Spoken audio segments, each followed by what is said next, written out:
আমার স্ত্রীর এজমার সমস্যা আছে, রাতে ফরজ গোসলের সময় তার খুবই সমস্যা হয়, এমনকি গরম পানি দিয়ে গোসল করলেও সাথে সাথে ঠান্ডা লেগে খুবই সমস্যা দেখা দেয়। এক্ষেত্রে ফরজ গোসলের সময় মাথা না ভিজিয়ে পুরো শরীর ভালোভাবে ধুয়ে ফেললে কি গোসল হবে? সংসারে শান্তি বজায় রাখার জন্য স্বামীর সাথে যদি দুই একটি মিথ্যা বলি তাতে কি গুনাহ হবে? ভাত খাওয়ার সময় নাকি সালাম দেওয়া যায় না, রঙিন বোরকা পড়লে গুনাহ হবে কিনা? ফরজ গোসল রাতে না করে ফজর নামাজের আগে ফরজ গোসল করে নামাজ পড়লে নামাজ হবে কিনা? আর রাতে উযু করে পবিত্র হয়ে ঘুমালে গুনাহ হবে কিনা? নামাজে হাঁচি দিলে কি নামাজ হবে? আমার কাছে ব্যাংকের সুদের কিছু টাকা আছে, এখন এই টাকা আমি কি করতে পারি? উযু করার সময় আমরা আমাদের শরীরে যে অংশগুলো ধৌত করি সে অংশগুলো 3 বার অধিক ধৌত করা যাবে কিনা? অনেকে আছে যারা স্ত্রীর সাথে মনোমালিন্য হলে বলে তোমাকে রাখবো না বা রাখতে চাই না, এরকম কথা কি স্ত্রী তালাক হবে? সৌন্দর্যের জন্য যদি নখ রাখি তাহলে কি নামাজ হবে? প্রশ্ন উত্তরের যে আলোকিত বহুল আমরা সেখানে প্রবেশ করি।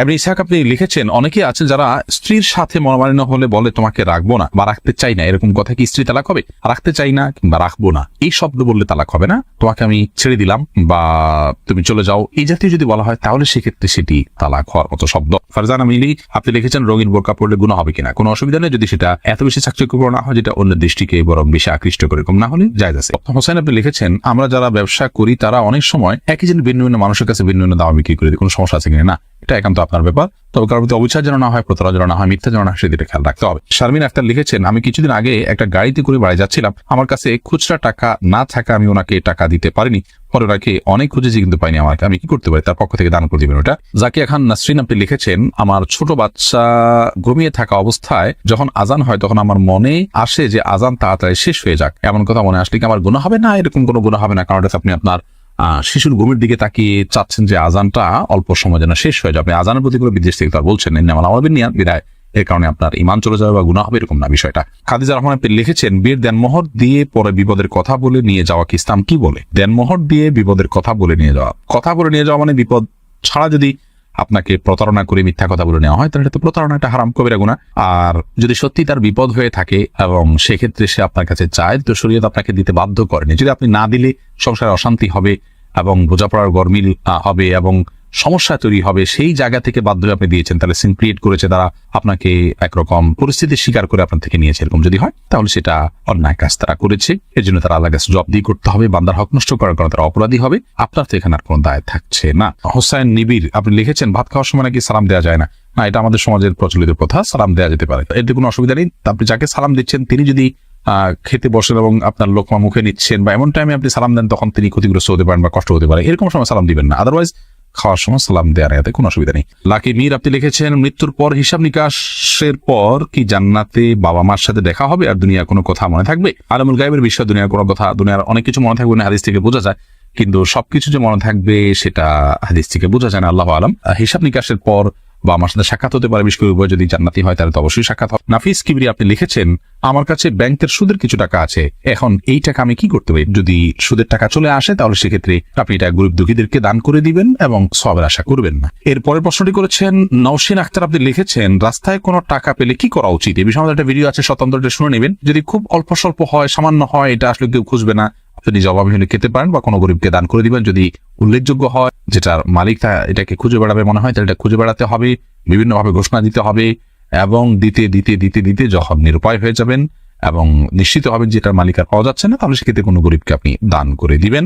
আর নিজে যদি অভাবী হন, অভাবগ্রস্ত হন, হকদার হন খাওয়ার, তাহলে নিজে খেতে পারেন। রেহমা আক্তার লিখেছেন, নামাজে হাঁচি দিলে কি নামাজ হবে? হয়ে যাবে, কোনো অসুবিধা নেই, হাঁচি তো আর মানুষের ইচ্ছায় হয় না, নামাজ হয়ে যাবে। আপনি সাইম ইসলাম সাইম লিখেছেন, আমি অনেক কথা বলি, কিভাবে কম কথা বলবো? কথা কম কিভাবে বলবেন? যারা কম কথা বলা এরকম মানুষের সাথে থাকবেন এবং নিজের উপর নিজে বিভিন্ন জরিমানা আরোপ করবেন যে অমুক জায়গাতে অতিরিক্ত কথা হয়ে গেলে আমি এতবার তাসবিহ পাঠ করবো বা এত মিনিট কথা বলবো না, এরকম বিভিন্ন রকমের শাস্তি নিজের উপর নিজে আরোপ করবেন, ইনশাআল্লাহ অভ্যাস পরিবর্তন করা যেতে পারে। আবু রায়হান লিখেছেন, আমি খারাপ কাজ থেকে দূরে সরে যেতে চাই কিন্তু পারছি না, এখন আমার করণীয় কি? পরিবেশ থেকে দূরে সরবেন, খারাপের পরিবেশ থেকে দূরে সরবেন, ভালো মানুষের সংস্রবে থাকবেন, আল্লাহর কাছে দোয়া করবেন, ইনশাআল্লাহ আল্লাহ তাআলা সহজ করবেন। সুবরিন আপনি লিখেছেন, সৌন্দর্যের জন্য যদি নখ রাখি তাহলে কি নামাজ হবে? আর কয়দিনের বেশি নখ রাখা জায়েজ নাই? নখ এতদিন বেশি রাখা জায়েজ না, আমার কোনো কথা নেই, তবে 40 দিন পর্যন্ত এই যে শরীরের অবাঞ্ছিত লোমটুম এগুলো কাটার কথা বলা হয়েছে, এগুলোর পাশাপাশি নখ আমরা কেটে ফেলবো, এটা সর্বোচ্চ। কিন্তু খুব বড় হয়ে গেলে সেখানে পেছনে তলাতে পানি পৌঁছানো কঠিন হয়, অনেক সময় ময়লা জমে যায়, অস্বাস্থ্যকর হয়, সেজন্য এটা খুব দীর্ঘ সময় পর্যন্ত অপেক্ষা করা উচিত নয়। সৌন্দর্যের জন্য আপনি নখ যদি রাখেন নামাজ হয়ে যাবে, কোনো অসুবিধা নেই, আপনি ওযু ঠিক মতো করলে পানি পৌঁছালে চলবে ইনশাআল্লাহ। তবে তার উপরে যদি আপনি নেল পালিশ ইত্যাদি ব্যবহার করেন সেটা আপনার ওযু না হবে না তার ফলে, এবং তারপরে নামাজও হবে না। আর যদি এমন হয় যে একেবারে বড় বড় নখ রাখেন, যেগুলো সাধারণত অমুসলিম এবং পাপিষ্ঠা নারীরা রাখেন বা পুরুষরা রাখেন, তাদের সাথে সাদৃশ্য যদি রাখেন, তাদের স্টাইল যদি ধারণ করেন, তাহলে সেটা ভিন্ন কারণে নিষিদ্ধ হবে। মৌলিকভাবে নখ বড় হলে যে নামাজ হবে না, ব্যাপারটি কিন্তু সেরকম নয়। আশরাফুল আলম আয়ান আপনি লিখেছেন, আমি নিয়মিত আপনার ভিডিও দেখে আমার স্ত্রী নিয়মিত সালাত আদায় করেন, সূরা কেরাত পাঠ করে থাকেন, পর্দাও করে চলেন।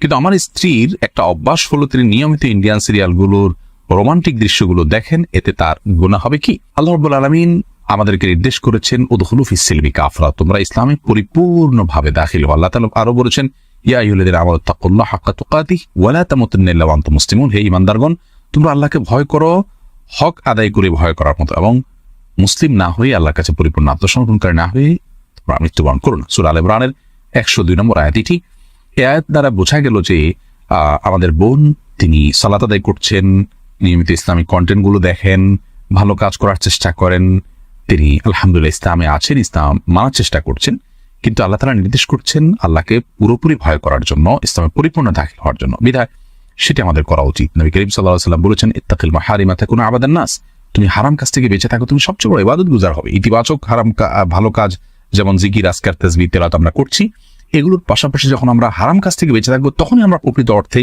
এবং সবচেয়ে বড় আবেদন হতে পারবো আল্লাহ রাব্বুল আলামিনের কাছে। আমাদের সে বোনকে আমরা এই লাইভের মাধ্যমে আবেদন জানাচ্ছি যে সমস্ত ফিল্মের আপনার ক্লিপগুলো দেখে থাকেন, রোমান্টিক কোনো দৃশ্য দেখে থাকেন, সেগুলো দেখা আমাদের জন্য হারাম, এবং সেগুলোতে মিউজিক্যাল ইনস্ট্রুমেন্টের ব্যবহার ছাড়াও এমন দৃশ্যগুলো থাকে যেগুলো পুরুষ নারী কারোর জন্য দেখা যায় থাকে না, যার কারণে আপনার এগুলো দেখা থেকে আমাদের বিরত থাকা উচিত। আমরা অনেকে এগুলোকে হারাম মনে করি না, অপরাধ মনে করি না। আল্লাহ তাআলা তৌফিক দান করুন আমাদেরকে বেঁচে থাকার সকল হারাম থেকে এবং সকল গুনাহের কাছ থেকে। এমনি তামিম আপনি লিখেছেন, ওযু করার সময় আমরা আমাদের শরীরে যে অংশগুলো ধৌত করি, সেই অংশগুলো 3 বার অধিক ধৌত করা যাবে কিনা? না, 3 বার অধিক ধৌত করাটা হলো পানির অপচয় করা এবং সময়ের অপচয় করা। শয়তানের সময় আমাদের মধ্যে ওয়াসওয়াসা ঢুকায় দেয়, সূচিবায়ু তৈরি করে, যার কারণে আমরা অনেকে মনে করি শুকনা থাকলো কিনা। ভালো করে ডলে 3 বার ধুলে এরপর আর শুকনা থাকবে না, এটা নিয়ে আর আমাদের দুশ্চিন্তা করার কোনো প্রয়োজন নাই এবং অতিরিক্ত পানি অপচয় করা উচিত নয়। সীমা আপনি লিখেছেন, সংসারে শান্তি বজায় রাখার জন্য স্বামীর সাথে যদি 2-1টি মিথ্যা বলি তাতে কি গুনাহ হবে? শান্তি বজায় রাখার জন্য যদি একটু কথাকে ঘুরিয়ে বলেন সেটা জায়েজ আছে, এবং বিশেষ করে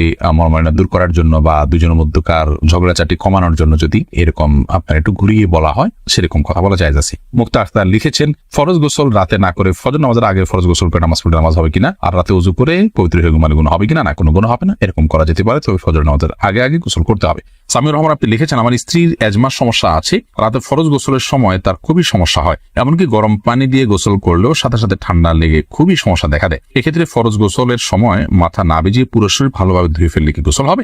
দেখুন, ফরজ গোসলে মাথা থেকে পা পর্যন্ত পুরো শরীর ধৌত করতে হয়, মাথাও ধৌত করতে হয়, চুলেও পানি পৌঁছাতে হয়, এটা ফরজ। বিধায় ফরজ গোসলের সময় মাথা না ধুলে কিন্তু ফরজ গোসল আদায় হবে না। প্রয়োজনে গরম পানি নিতে পারেন, গরম পানি ব্যবহার করার পরে চুল তাড়াতাড়ি শুকিয়ে নেওয়ার ব্যবস্থা এবং উদ্যোগ গ্রহণ করতে পারেন, তাতে আপনার সমস্যার সমাধান হলো আলহামদুলিল্লাহ। যদি তা না হয়, তারপরে যেটি করতে পারেন তা হলো চুলের যে বেনি আছে, বেনি না খুলে আপনার মাথায় পানি দিলে যদি চুলের গোড়াগুলোতে পানি পৌঁছে যায়, এবং বেনি খোলা ছাড়া যদি তিনি 3 বার পানি দিয়ে দেন এবং পানি পৌঁছায় দেন চুলের গোড়া পর্যন্ত, তাতে তার গোসল হয়ে যাবে।